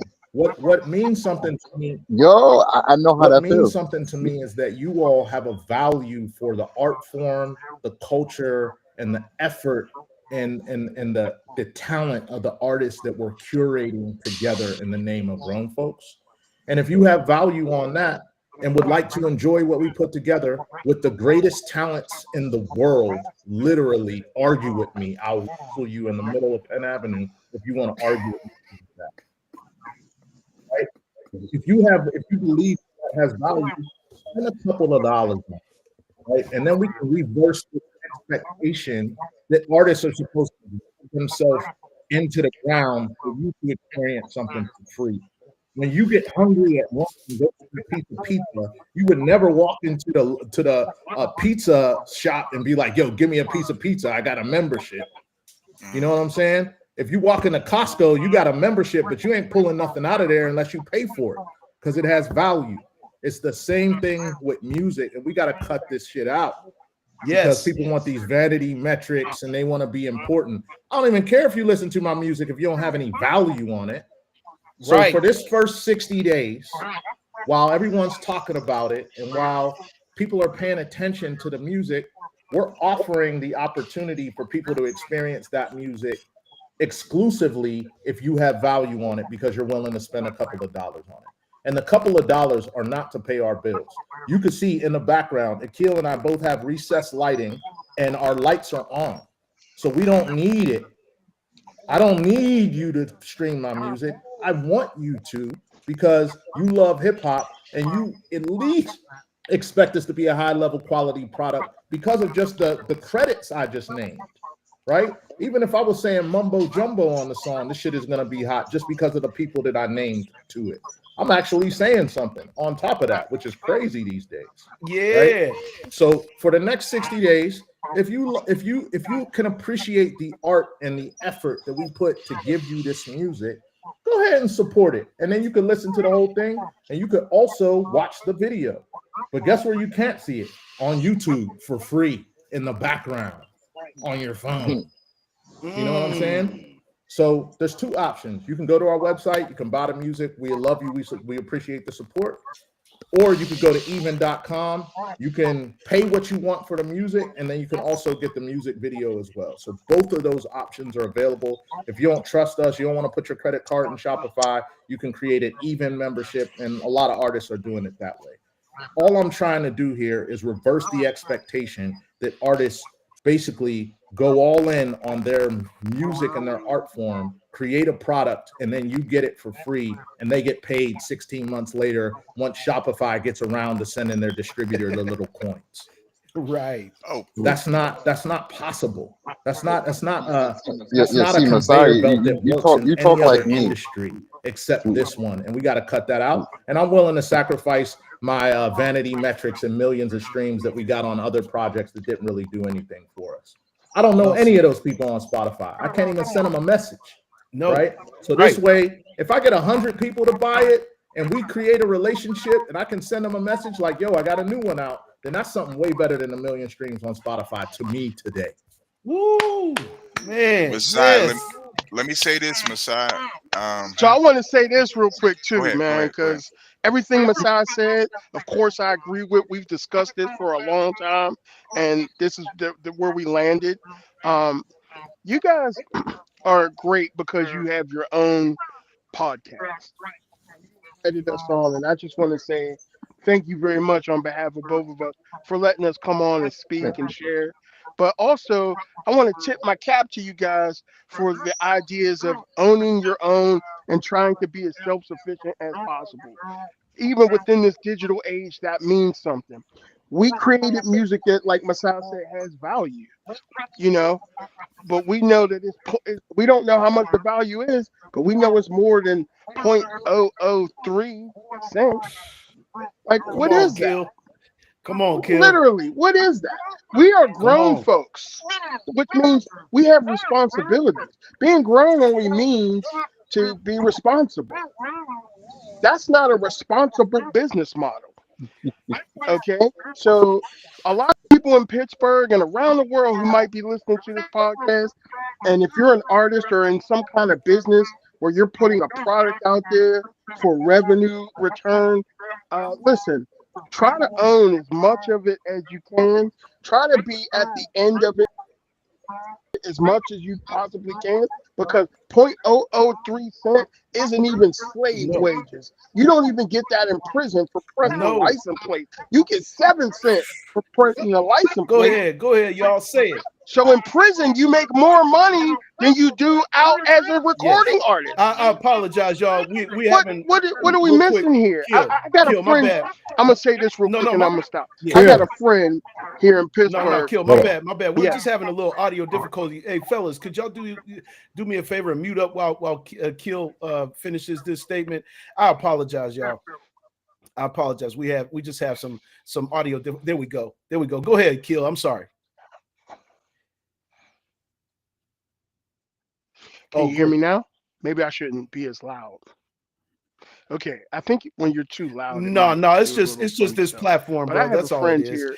Hot We have mics. technical difficulties all the time.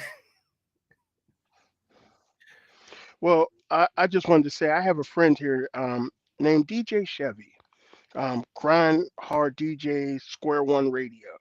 This man is a great friend of mine for many years. Every time I play him some of our music, he gives me an honest opinion, and I really respect and appreciate that from him. But he also is dedicated to trying to impart some type of wisdom or knowledge about the music industry on younger recording artists and performing artists in Pittsburgh. And he sometimes gets very frustrated because they don't listen. What I'm telling you is right now, listen, because what we're saying, him, myself, Masai, everybody on the AM Kings podcast, this is information that you can use from people who already made the mistakes. Okay. We made more mistakes than a lot of people have made attempts. So if we tell you to own as much as you can in whatever it is that you create, that's what you have to do. There's no exception, there's no debate about it. And I think that what happens is in Pittsburgh, a lot of people have different ideas of what their end game is going to be. Like you should be for everyone to own their own product after they produce it. A lot of these people, me and DJ Chevy found out, don't even own the rights to their own own your own name. You don't have a trademark on your own name.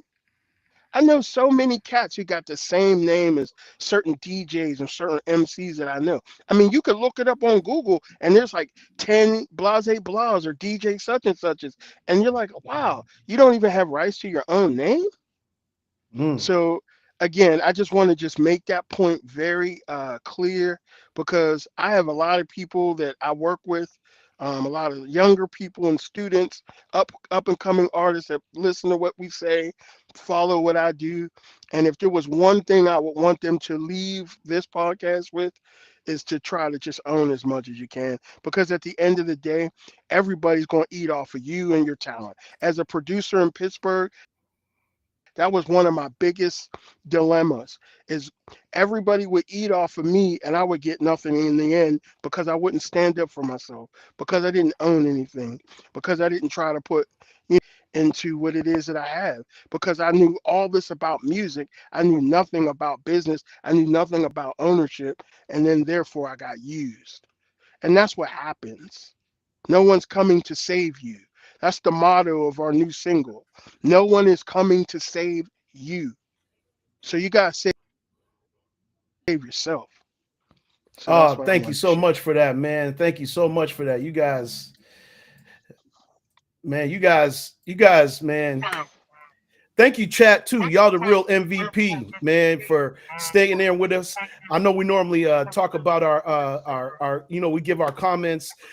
Simply, yes, definitely, we own the rights to the music because this is what we manifested. You know what I'm saying? So absolutely, and that was so timely. You know what I'm saying? And you're right.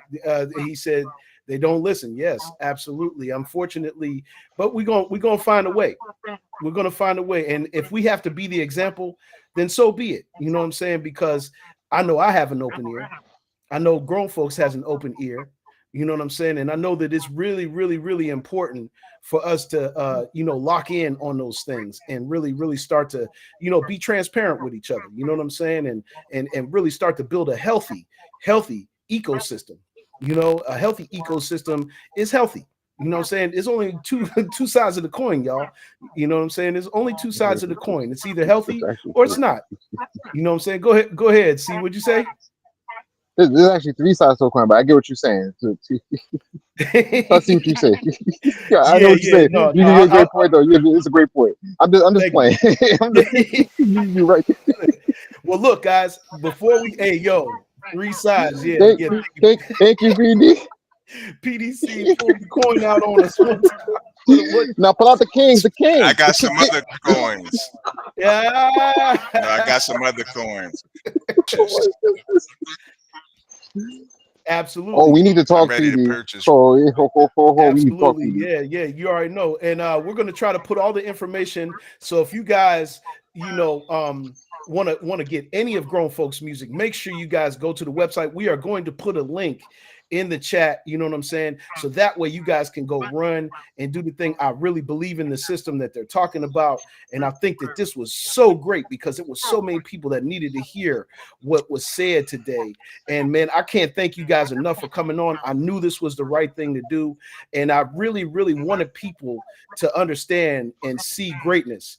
And I'm a champion of putting greatness on a platform. You know what I'm saying? And you guys to me are just greatness. You know what I'm saying? Greatness without no bias or nothing like that. You know what I'm saying? I just honestly feel like you Thank you. guys are great. You know what I'm saying? You guys are great, man. You guys are awesome.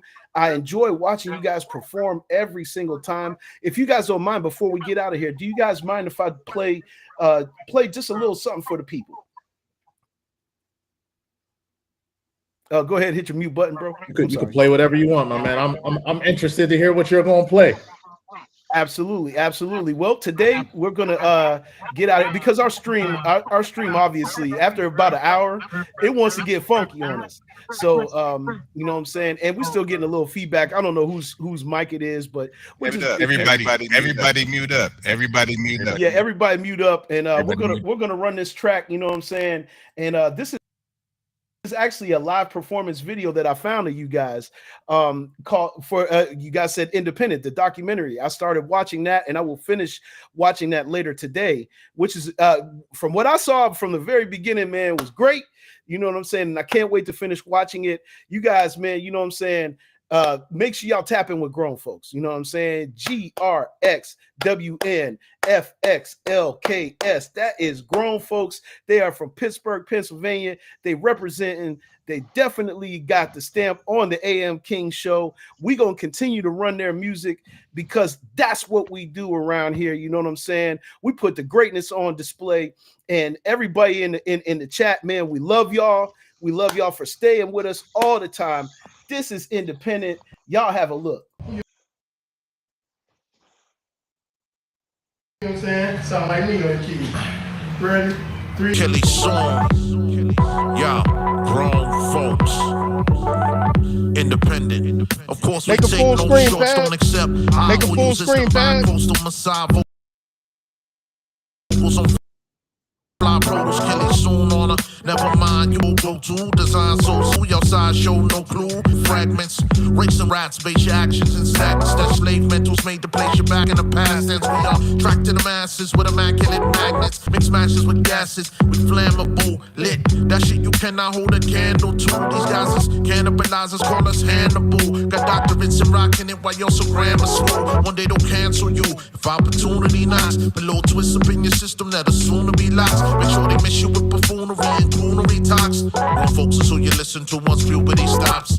Business investments out of personal checking just to bring you rhythmical blessings in a verse full of lessons. Ain't no question, we the best up in some circles and sections. It's likely to be frightened once the turbulence set in. Criminal minded, legitimate moves versus trash. Shuddering little kid cruises. Your ass oblivious, kicking them primitive views and them blasts. I spit it, this vivid division improves. The mission isn't to lose, it's win and die trying. We finna find Zion and won't live if I'm lying. You can side the grim and side grinding the fishing. Guess what position at the finish line I'm in? Repeat them rents to the streets, convince I'm talking. Take your miles, don't give me an inch. MVP from the key, for 3 to clinch. Damn homie went viral, we ain't seen him since. Follow my coolest, follow my crew is a new option for those that opted to follow the foolish. Skip the toxins and then I got zen. Call them foolish, this like Watchmen, I'm tall and bluish. Dry all the blueprints and come on, a nuisance, the newness has been invented. Victory has defeated, you losers can never present it. That off-colored you is included, your juice is rented. Written, produced, directed, whose crew is this independent? Yo, come on, a nuisance, the newness has been invented. Victory has defeated, you losers can then resent it. That off-colored hue was secluded, your jewels is rented. Written, produced, directed, whose crew is this independent? Woo! Yes, sir. Yes, sir. Man, I love it. I Smoked it. got that. Smoked, sir. My bad. Smoked it. Hey, Smoked it. I need Smoked something. it, man. I had a woke show. I need something following up. I need some music. Hey, so what I can Yes, do is indeed. I can Yeah, make sure Podge. that I can make sure you guys have a link to the first album, which will have MP3s that you can play on it. And then as we continue to release, singles off the second album, we'll make sure you guys are tapped in. Just to Oh, respond. thank you so much, brother. Thank you. Go ahead. Kill was saying about ownership. Elephant, we got our own domain. We own the online radio station. I'm not sure if y'all are TMPs. Y'all familiar with any of that?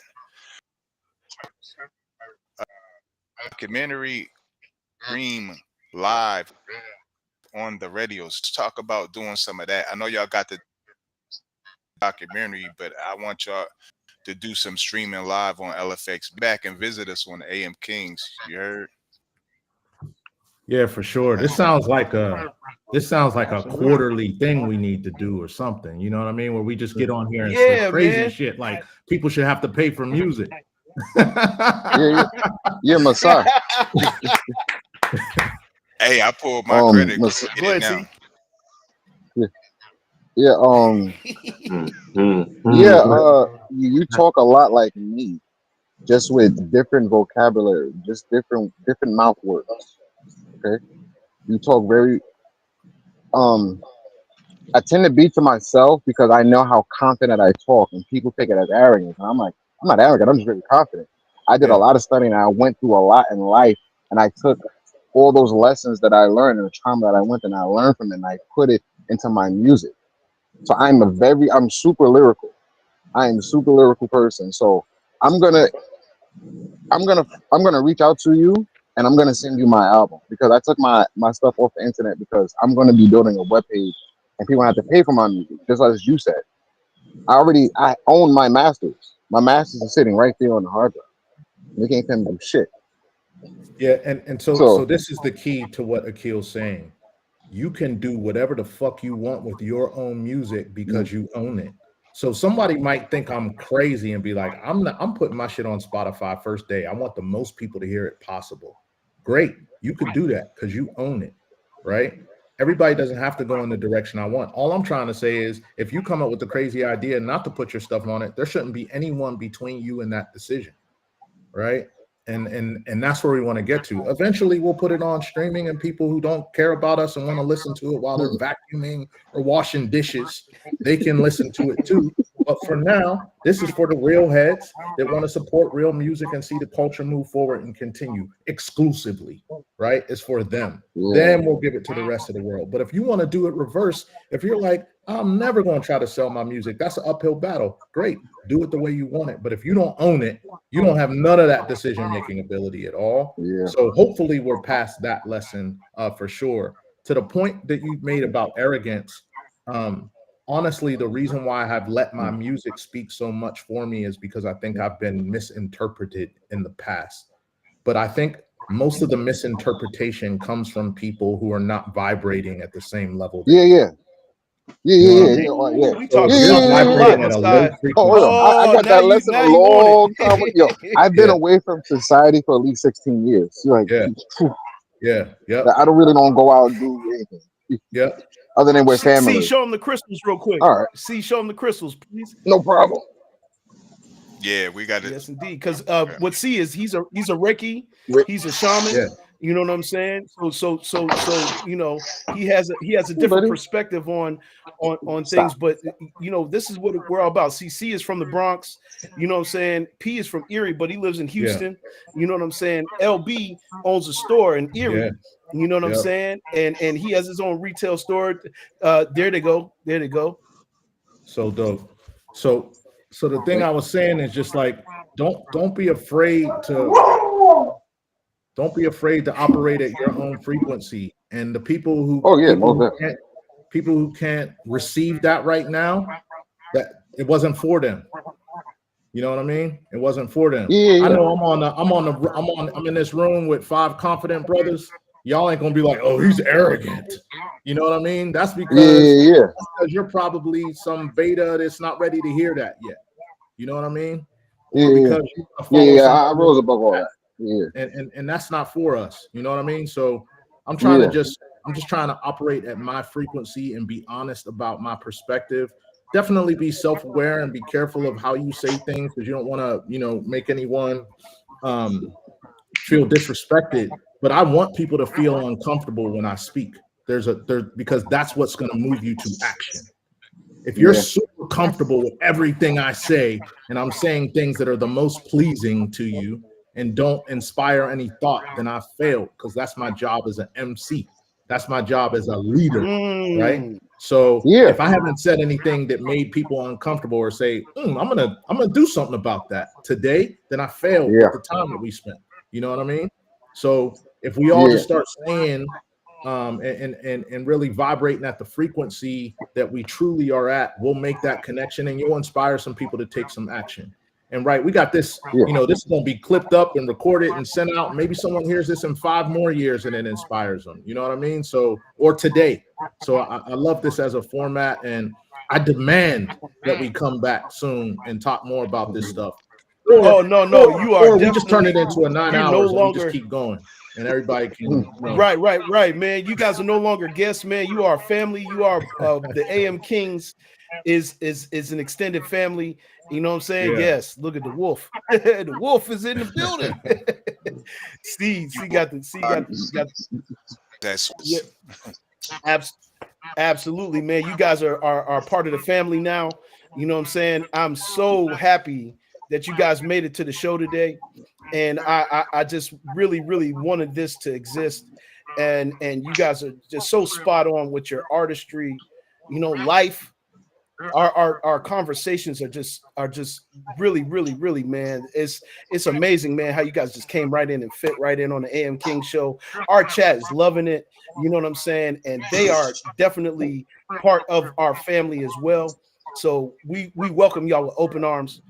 Thank y'all for even taking the time out, because we all busy individuals. But say, because I know L got to go open the store in like about an hour, right? You got to go open Yeah, I the think we store, all got to L. go open the store for sure. Yeah, we all got to open the store. Hey, yo, Yeah, just me and just Kill I, be I getting wanted to say together, this last thing, and then we're gonna get off. But this us being on here is a result of JPad lowering his ego for a moment, right? And just coming over and saying, "Hey, man, what's up?" Right after I walked off stage, and me perhaps lowering my ego, not trying to talk to all of the people who wanted to say how dope I was, and like really just or say how whack I was or whatever it was, but just if we all just kind of lower our ego a little bit enough to just make a connection, something like this can happen, right? So I'm meeting new positive brothers that are trying to go in the same direction that we are, and just that moment of lowering his ego and coming over and having a conversation, because he could be like, I'm not saying what's up to Sai, he could come say what's up to me, you know what I mean, or whatever we say to ourselves when we're all in the same room, because we've all done it. This would have never happened, right? And somebody in the chat today is not going to release their music on streaming before they try to sell it to somebody. And if that was the Sure result enough. of you just coming over and saying what's up to me, this hour plus was 100% worth it. We gotta, all of us have to just lower our ego, get into the community a little bit more, and communicate with each other. And I think we can change a lot of these things that we're complaining about very simply. So I Absolutely. appreciate you for I reaching agree with out, you. man, and having that conversation One thing and too before following we up. leave too is join our community Sure. and go to grownfolks.com. Join our community and go to grownfolks.com. You should join our community and go to grownfolks.com. There you will find our latest releases, latest videos, and you can join the community and get notified whenever we release something and whenever we play a show and whatever we're doing. Also, exclusive merchandise such as incredible get to work t-shirts, incredible pieces of vinyl, posters of the incredible art that we have to promote our new single by Sammy Halim. And he's a Parisian artist from Paris who does some incredible stuff. And we were so fortunate to have him create the art for our latest single. And, go on grownfolks.com, join our community, be a part of the movement, the independent movement, represent grownfolks.com, join the Yes, community. we put it. We just put it over in the chat, man. I hope I spelled it. I think I spelled it You right. got it, man. You got it. But we put it. All right. Cool. You guys make sure that you go to grownfolks.com today. You know what I'm saying? And Join the chat, man, we community. love y'all. Join the community, man. Community is unity. You know what I mean? This is how we get down. We get to it. We stick to it. Yo, for everybody on the panel is J-Pad the Juggernaut. That's PDC. That's Achilles Soon. That's Messiah Turner. LBC. We up out of here, man. The Kangs is in the building, man. We get at y'all. And we will see y'all back on Monday on the regularly scheduled program. We're here Monday, Wednesday, Friday, 8 a.m. YouTube, Facebook. Holla. You already know what it is. Peace and blessings, y'all. Oh, wait a minute. Real quick, Kill came back in. Yo, Kill, man. Hey, yo, we out of here, y'all. Y'all, peace and blessings. Be great. Have a great, safe weekend and vibe high always.